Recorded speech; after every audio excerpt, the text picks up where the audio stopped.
écoutez, aujourd'hui, je voudrais vous présenter mes machines de l'atelier. Après la première vidéo, je l'ai faite il y a un petit moment, ça. Donc, bah écoutez, on va faire le tour ensemble et puis bah, je vais vous présenter un peu tout ce que j'ai dans l'atelier. On a une fraiseuse, elle fait une belle manière, hein, elle fait d'automne sang. C'est une marque Gambin, ouais, une vieille marque qu'on voit plus maintenant.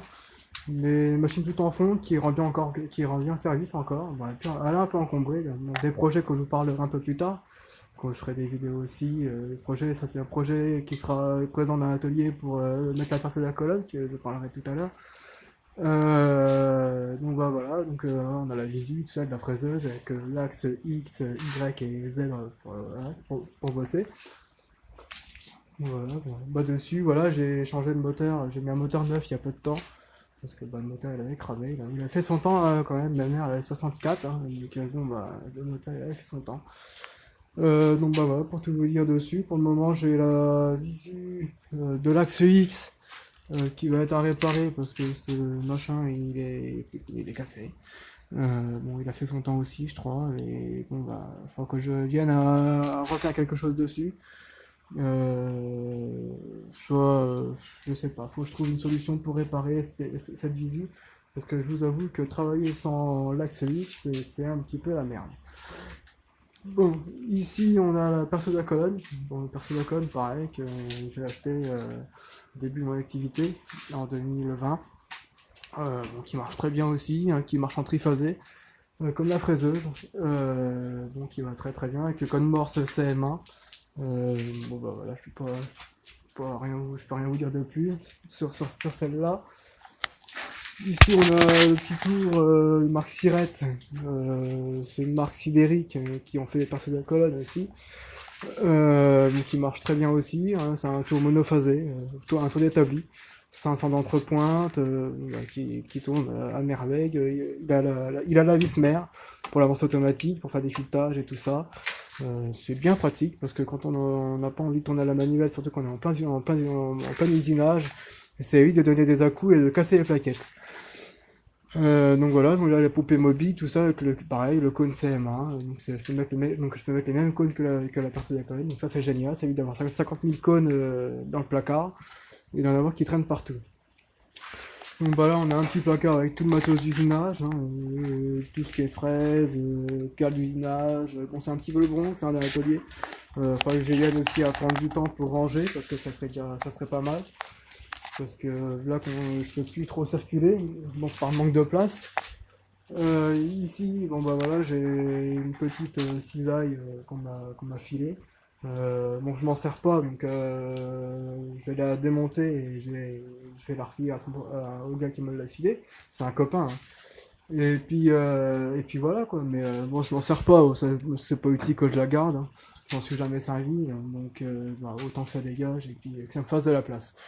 Parce que je vous avoue que une vingtaine de mètres carrés, je peux pas en faire beaucoup avec les machines que j'ai.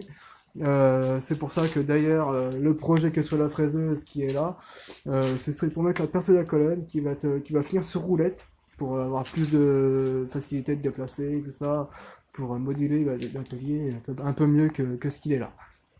Donc voilà. Après vous pouvez vous dire, vous demandez à quoi c'est la bouteille de gaz qui est derrière la cisaille.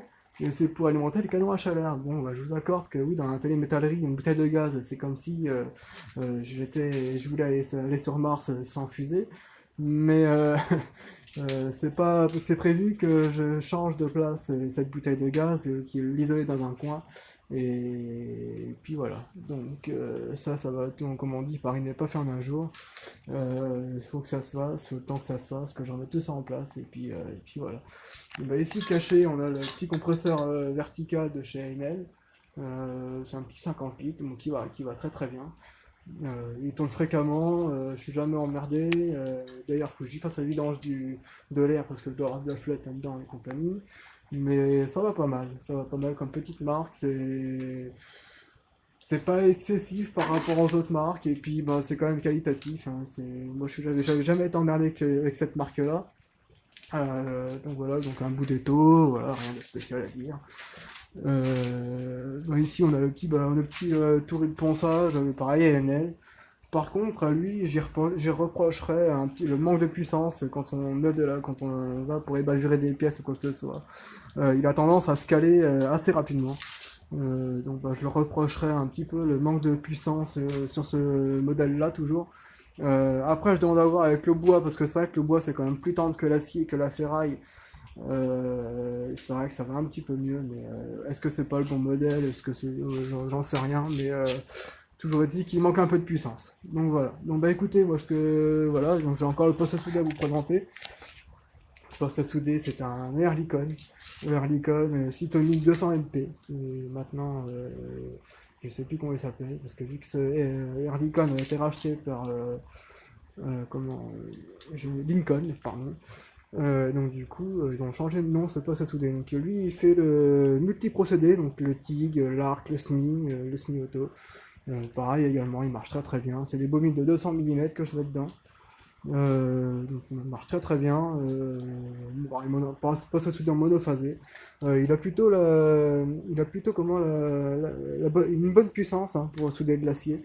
C'est pas mal, c'est pas mal. Donc bah, écoutez, si j'ai un poste à souder à vous conseiller, pour débuter, pour faire des bricoles à droite à gauche. Il est facilement transportable, il n'est pas si lourd que ça encore. Bah, ça serait lui, c'est le Oerlikon Cytomic 200 MP. Je sais plus comment il s'appelle maintenant, mais il a été remplacé par son cousin Germain. Il porte toujours le nom Oerlikon, mais vu qu'il y a eu la transition, les rachats et compagnie, voilà, donc voilà, après j'ai encore un petit truc à vous présenter, c'est que ici je n'ai pas le triphasé, malheureusement. C'est ma maison personnelle et je n'ai pas le triphasé, et puis du coup le faire arriver alors qu'il y a eu des travaux sur la maison et compagnie, le tout est qui est neuf et compagnie, j'ai pas pu faire arriver le triphasé quand je me suis installé, donc je tourne avec des variateurs de fréquence pour faire tourner les bécanes qui sont derrière moi. Donc bah, des variateurs, bah, voilà, ils m'ont rien filé pour vous dire ça, mais c'est du variateur chinois, Amazon et tout ça, donc d'ailleurs c'est pas trop cher, et puis bah, ils ont pas des gros indices d'étanchéité, mais bon après voilà, quand on voit le prix qu'on les paye, bah, on se dit bah ça fera le temps qu'il fera, et puis bah, après quand c'est mort on change et puis c'est tout. Euh, voilà quoi, donc bah écoutez, je vais vous retrouver de l'autre côté parce que j'en ai aussi des machines dans l'autre bâtiment derrière.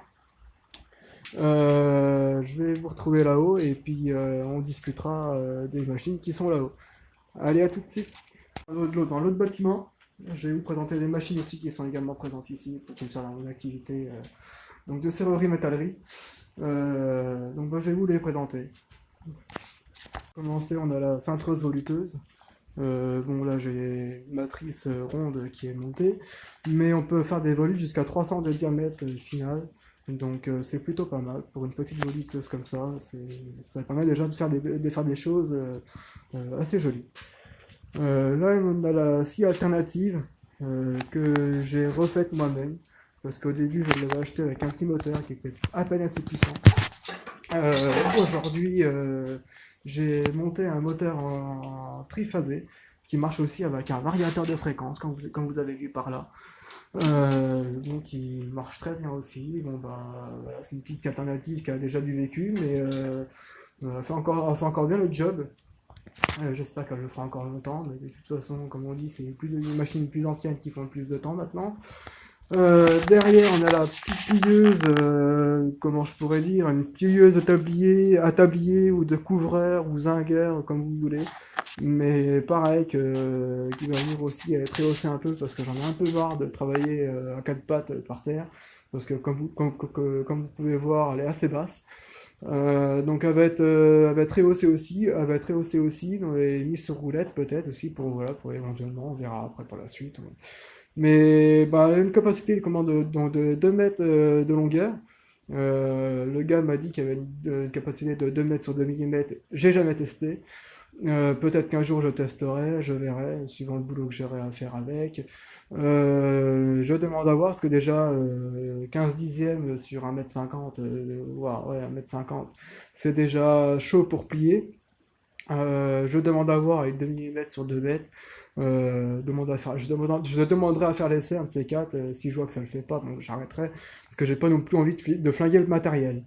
Donc bah là, comment on a une grosse enclume tout en fonte qui rend bien les services aussi, pour redresser des bouts de ferraille, pour faire tout un tas de bricoles, donc ouais, des cintrages et tout ça, des redressages et compagnie. Voilà, on a une chèvre d'atelier qui rend service aussi. Là-bas, c'est pour être destiné aux mécaniciens voiture. Mais ça me rend service aussi pour bouger du matériel, pour bouger de la ferraille, droite à gauche et compagnie. Ou des pièces aussi, des fois, décharger de la voiture et compagnie, c'est bien utile. Donc là, des petites rouleuses. Une petite rouleuse, je crois qu'elle fait 600, les rouleaux font 600. Euh, que plutôt pas mal. Bon, j'en ai pas encore eu spécialement l'utilité. Peut-être un de ces quatre, oui, je vous ferai peut-être une vidéo là-dessus, avec un projet que j'aurai à faire pour moi perso, ou je sais pas. Je sais pas encore, je suis en train de réfléchir à plein de choses en ce moment. J'ai tout un tas de choses que je vous présenterai dans une autre vidéo à faire pour moi chez moi. Alors ici, on a une cintreuse de charron. Alors cette cintreuse de charron, elle est complètement dingue, comme je peux dire. Parce qu'il y a trois gros galets, trois gros galets en fonte et tout ça, c'est derrière les carters, alors vous avez des gros pignons en fonte et compagnie. Elle est motorisée, donc en triphasé également. Triphasé qui tourne avec un variateur qui se trouve dans l'autre bâtiment.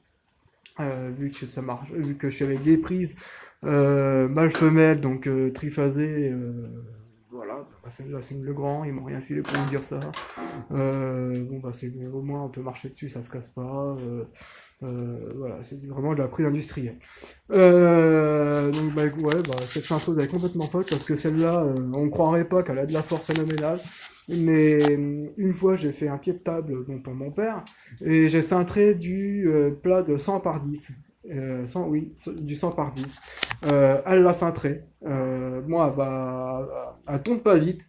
Comme me disait l'ancien propriétaire, on attend de boire une bière le temps que ça fasse un aller. Bon, bah, voilà, ça permet de cintrer déjà des bons bouts de ferraille, de faire déjà du boulot, quoi. Voilà. Et là, bon, on a un bout de bêche, c'est un bout de bêche pneumatique. Voilà, bon, bah, c'est la Aerospade. J'avais acheté pour faire un bout de tranchée chez moi ça marche avec le combat, c'est pneumatique, hein, là j'ai de monter le burin au bout, parce qu'il y a des burins plats, il y a des raclettes pour enlever tout ce qui est moquette, il y a la bêche pneumatique il y a la bêche pour aller dehors, pour creuser un trou pour planter un arbre, un truc comme ça. Mais là devrais plus en avoir de besoin, parce que bah, je vous présenterai le matériel que j'ai acheté récemment. Je devrais plus trop en avoir de besoin, mais bon, je vais peut-être la garder, j'en sais rien. Peut-être qu'un jour elle finira sur le bon coin ou avant, je sais pas. On verra bien. Je sais pas que l'avenir est fait. Bon bah là on a un transpalette, hein, donc, bah, rien de spécial à vous dire. Il est d'automne 5. Bon bah voilà, c'est un machin, c'est le dernier truc que j'ai acheté qui permet de bouger des palettes, des trucs, des machines. Qui va me servir aussi prochainement à bouger la fraiseuse dans l'atelier. Parce que la fraiseuse, elle va finir sur des. Je suis en train de réfléchir à comment la mettre, comment sur roulette, parce que je voudrais bien la bouger de place. Assez facilement aussi, parce que bah, c'est vrai que ma mère, elle me tient de la place dans le garage. Et donc, du coup, bah, je voudrais bien la bouger un peu plus facilement, et puis qu'elle me prenne un peu moins de place et retrouver un poste de travail convenable dans le milieu de l'atelier pour faire des pièces un peu plus conséquentes que ce que je fais aujourd'hui. Et éviter de sortir dehors, surtout quand il pleut comme aujourd'hui. Voilà. Et vous vous retrouvez dans une autre vidéo que je vais faire un peu plus tard, que je sortirai peut-être pas aujourd'hui, je vais voir, je vais essayer de la faire ces jours-ci. Concernant les projets que j'entreprends chez moi, voilà, donc j'ai beaucoup de projets, comme on dit, les projets font avancer, et c'est vrai. Aujourd'hui, bon bah voilà, mes projets que j'avais prévus il y a quelques années de ça, vont commencer à voir le jour, donc bah, je suis plutôt content. Donc bah, je vous présenterai ces projets-là. Déjà, j'ai beaucoup de travail à finir sur du matériel que j'ai acheté récemment. Bah, je vous retrouve dans une prochaine vidéo et puis je vous dis à très bientôt. Allez, merci.